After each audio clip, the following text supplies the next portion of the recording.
Welcome to the Billionaire Lifestyle Podcast.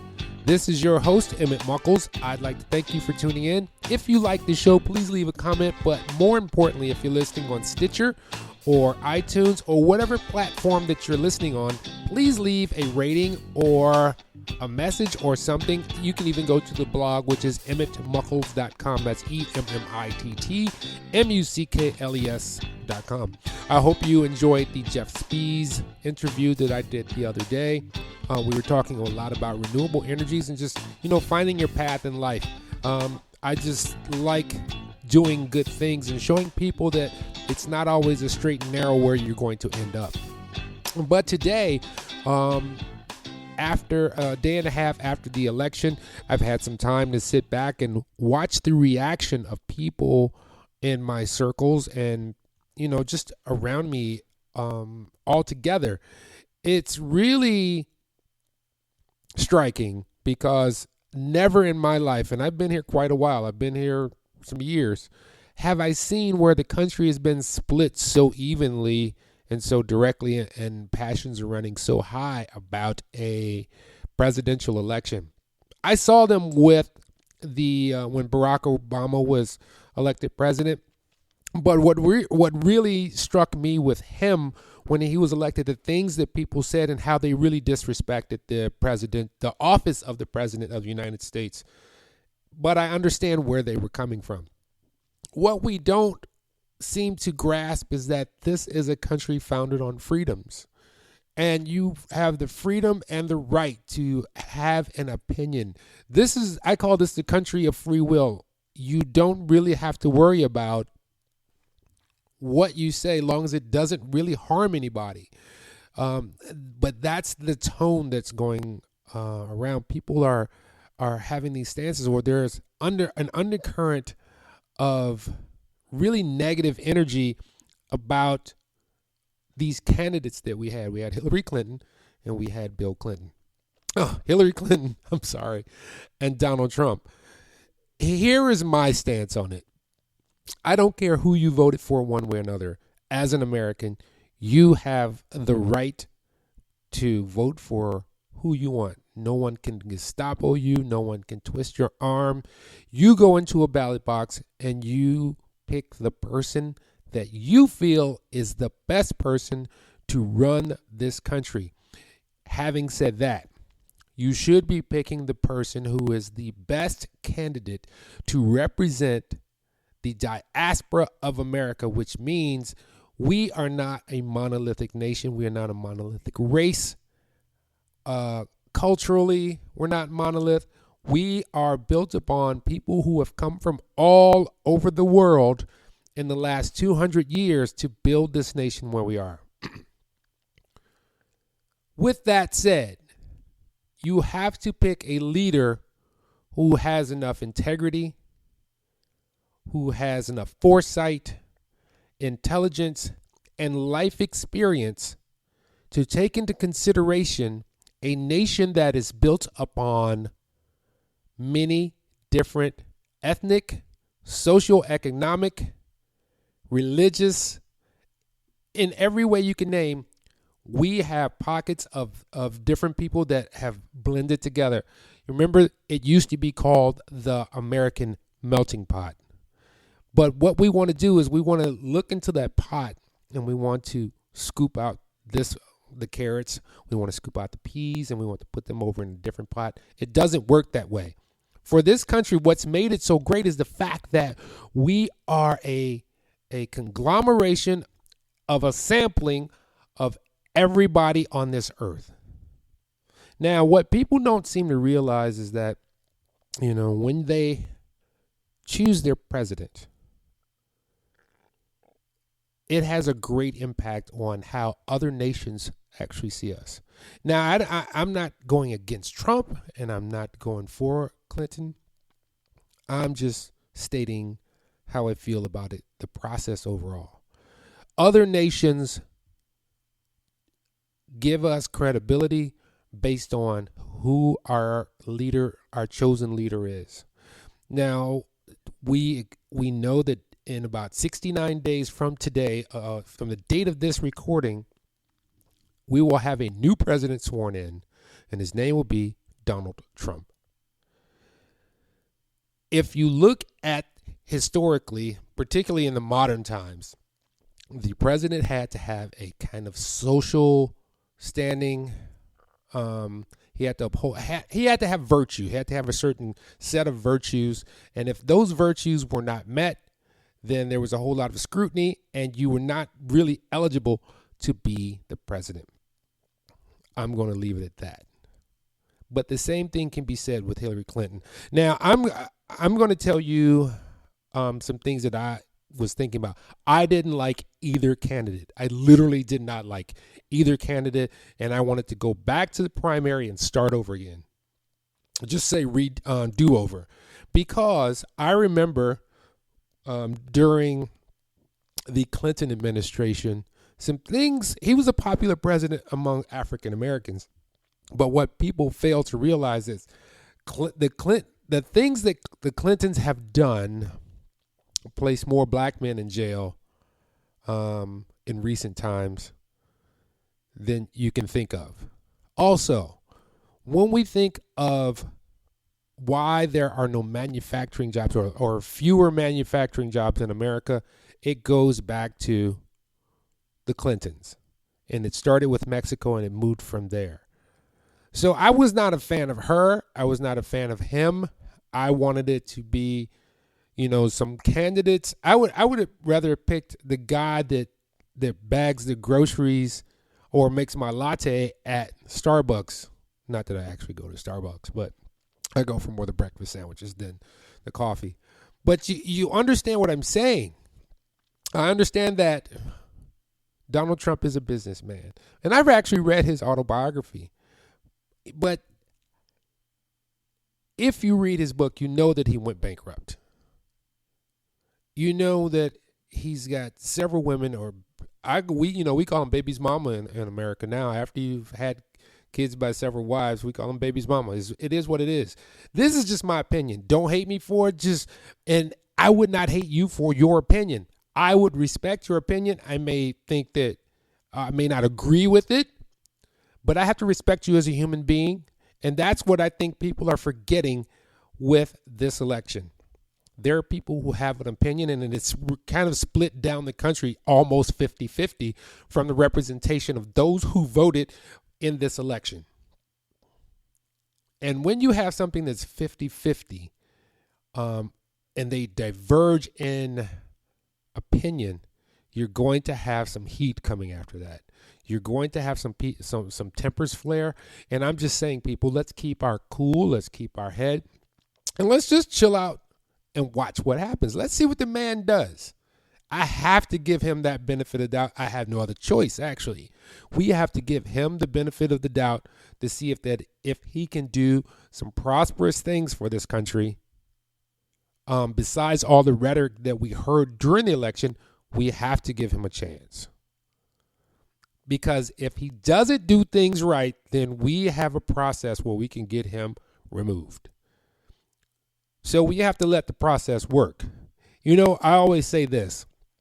I'm not going to. A friend of mine said this to me one time. He said, I'm not going to get you. He's like, if you hang yourself, it's because you did it with your own rope. And he was talking about only you. He was talking about me can make or break. Same thing with Mr. Clinton. I just wish people would judge him honestly. Judge them as if he was dealing with you directly. His impact with your community directly. His impact with your life directly. Same thing I would say with Hillary Clinton. If she was to get in, judge her as if she was impacting your life and be honest about it.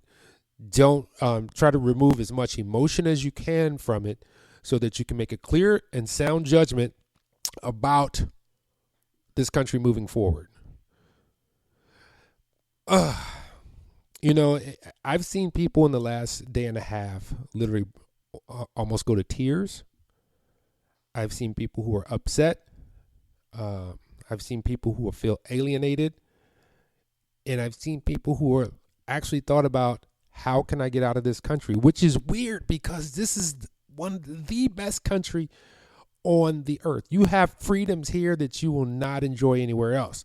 Now, let me also say with that, you have freedoms that you had freedoms that you were able to enjoy that you are not able to enjoy anymore. And the reason I know this is because I've traveled outside of this country, vastly outside of this country, and I see the freedoms that of people that we think are not as free, but they have personal freedoms that we simply don't enjoy. For instance, we can't even be honest anymore. You cannot be honest about what you feel. You have to suppress your feelings, and which means our freedom of speech is limited. We have freedom of speech with some responsibility, but everybody knows there's not much you can really do and say to emote your true feelings. For instance, if you're a racist, if you don't like me because I'm a very large brown man, let me know that. Because I would rather that you tell me how you feel about me inherently than not, just to keep it inside because it will manifest in another venue. You have to know where to put people in your life, where to place them in your life. And when people tell you the truth, that gives you a good barometer of how to deal with them and where they fall in the hierarchy of your life. Some people you can't help but have to deal with because you have a business relationship with them, or you have a community relationship with them, or for some odd reason they are just in your life. But if you know how they truly feel about you, you know how to interact with them, and you can put up your barriers or open the doors accordingly. I want people to be careful, be cautious. Trump will be our president, unless for some odd reason some act of God happens. But here's the weird thing about the whole situation with this election. So the Cubs have won after 100 and something years. We have a reality star billionaire hotel magnate guy who is our president.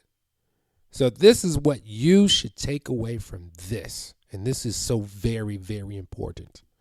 I want you to listen to these words because it is going to have such a great impact on your life. It will change the very fabric of how you operate. As I said, the Cubs, which nobody would ever think win another World Series, won. We have a reality star, billionaire, on paper, hotel magnate guy who is our president of the United States, who's had several wives and has several children by several wives, and most of those women are not from this country. This means that anything is possible. Direct this to your life. When you think that you are stuck, when you think that you can't go on, when you think that you are not good enough, when you think you are not smart enough, when you think it's too hard to accomplish, when you think it is impossible, know that it is not, because anything is possible. The last 3 weeks have told us that everything we thought was normal is not normal. Anything in this world is possible if you and the people around you put your mind to it. So if you think about something and then you let people know that you are thinking about it and they're thinking about it to direct you in your path, then you can get it done. This is what I want you to take away from the things that have happened. Yeah. Some 50% of us want one person, 50% want us another person. Or it might have not even been like that. It could have been people were voting for Hillary Clinton not to get Trump in. People were voting for Trump not to get Hillary Clinton in. It doesn't matter. It's still split. But it lets you know that something very different happened in our reality. What I want you to take away from that is this is the time for you to find it in yourself, to figure out that thing that you've been putting off, that thing that you say, I can't do, that thing that you think is impossible for you to reach, is the time now for you to go after it. See it in your mind, know that you can have it. And when you start to doubt yourself, think a reality star has become president. A black man became president. A woman almost became president, and it was a good fight. So if they can go through all that, that means you can accomplish anything that you want to. That means that you can live this billionaire lifestyle. And I don't mean it's about money. I mean it's about the things that you are good at, that you enjoy doing, and you would do it all day if you didn't have any other responsibilities. That's what you should be doing. That's what you can do. If you don't know what it is, that means it's time for you to get out and start living so you can find out what speaks to your heart. Yeah, I'm preaching a little bit, but this is how I feel. Sometimes you may feel like you're in a rut and everything's mundane, especially this time of the year, because we're getting to in North America where we are in the winter months. So those winter blues are going to kick in. You're going to feel mundane, but this is the time to start taking your vitamin D, take your vitamin C, go to the library, experience things that you normally wouldn't experience because you're out playing softball or baseball or fixing your car because it's colder. Now's the time to figure out what speaks to your heart. Figure out what you want to do. Figure out what you're good at, what you enjoy, and do it. It's as simple as that. Figure out what you enjoy, what you're good at, and the combination of those, put it together. For me, I like to speak and I like to teach. And I had a conversation with our Heavenly Father, and He brought it to fruition. Literally, my life has changed. I did a blog post the other day about how I basically died, which means the life that I knew is no longer. I had a wife, house in the suburbs, 2 kids, one in college, one on her own, la-da-da-da-da. It was all good. Boom. Within like a week, it was gone. Done. It's a wrap. Within a moment, actually. I came back from a business trip. My life changed. Boom. It's a wrap. Now I have a whole different existence. And the existence is what I was dreaming of some time ago. I didn't expect to envision it quite this way. I just wanted this certain thing, and it's come to fruition. But sometimes you have to have the patience, and you just have to have the faith. You know that thing, The Secret? It's actually true. The book doesn't tell you how to go about it, but you have to have faith. Here's the one things that I say do. Figure out what you want. Know that you want it. Start training yourself for it. Even at a low level. If you know nothing about it, start finding out about it. Find out if you like it. Find out if it's really true for you. Because you don't come out the womb running at 100 miles an hour or 20 miles an hour for that fact. It's about top speed for a human. You come out of the womb, you can't even walk. A little time from there, you're starting to just move around. You're starting to roll over. Once you start to roll over, then you start to move forward. You get your eyes and you start to crawl on your hands and knees. Eventually, you find something that you can pull yourself up from. Once you find out you can pull yourself up, then your thing is to balance. Once you get your balance, then you might move sideways from whatever you're holding on to while you have your balance. Eventually, you're going to turn around and you're going to say, I'm going to go on the direction of the path that's in my head. Once you start to do that, then it takes off. So you first learn how to walk. Once you learn how to walk, you learn how to walk faster. You might even learn how to dance. Eventually, you're saying, I need to get from point A to point B at a faster clip than I had before, so you begin to run. So like I said, nobody comes out running. Don't expect your life to be that way. It may take you a few months, days, years, months, days, weeks, years, or decades to get where you want to. But the thing is, sometimes the best part of it is the journey. How many people have said that? I remember when I was trying to get here. Ask some people who have achieved some of their dreams, and they will tell you that journey on reflection was so wonderful. As a matter of fact, in the interview that I was referring, that I had with Jeff Spees, and that's on emmettmuckles.com, he said it perfectly. He's like, when I was learning my craft, it was basically one of the best times of my life. And that's things that you can take with you. It's always yours. It's the best time of your life. But here's some recaps. Here's what I want you to do. Respect what's happened. Even though it's going to be really hard, and it may be really hard on you as it may be hard on me. It has the ability to be difficult going forward. But you have to have dignity and respect and love, because you can't come at an opposition with hate. You have to figure out how to finesse it with love. Do that. So that way that is not weighing down on you. The next thing to do is figure out what it is that you want, because we've seen the impossible happen. Now that you've seen the impossible happen, you know the possible can happen for you. The dream can happen for you. Whatever it is that you want, it can happen for you. So take this Hillary Clinton,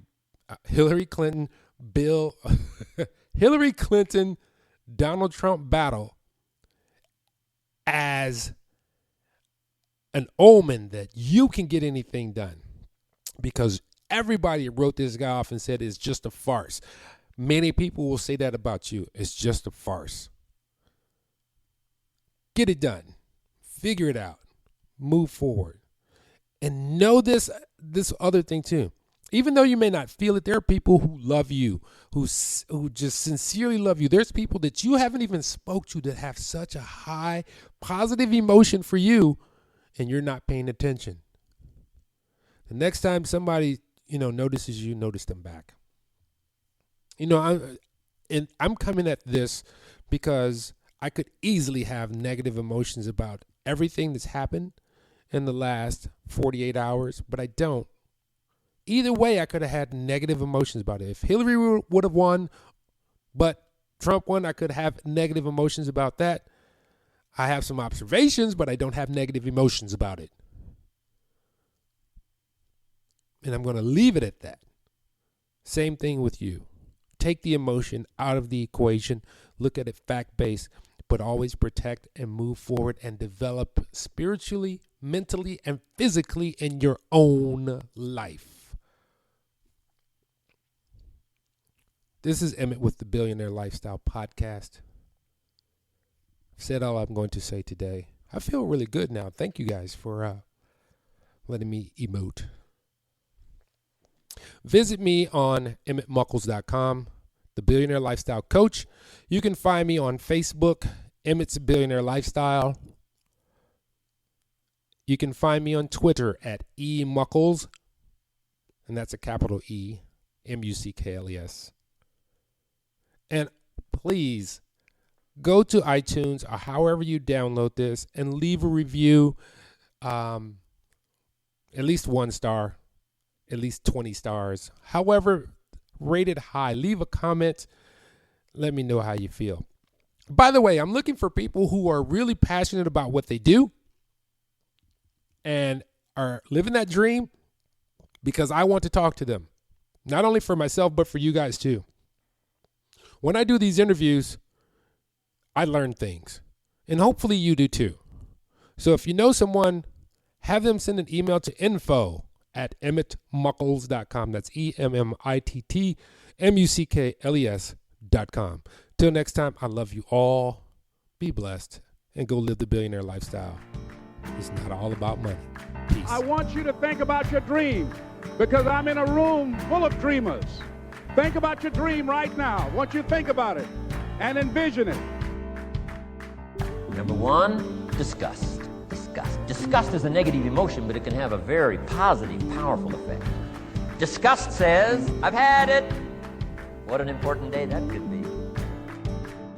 Decision-making is a life-changing day. If you went home today and in the next few days cleaned up a list of decisions, it could furnish enough inspiration for the next 5 years, 10 years. Third one, desire, wanting too bad enough. Who knows the mystery of that? We don't know. But here's something I do know. Sometimes desire waits for a trigger, waits for something to happen. Resolve. Resolve says I will, two of the most powerful words in the language.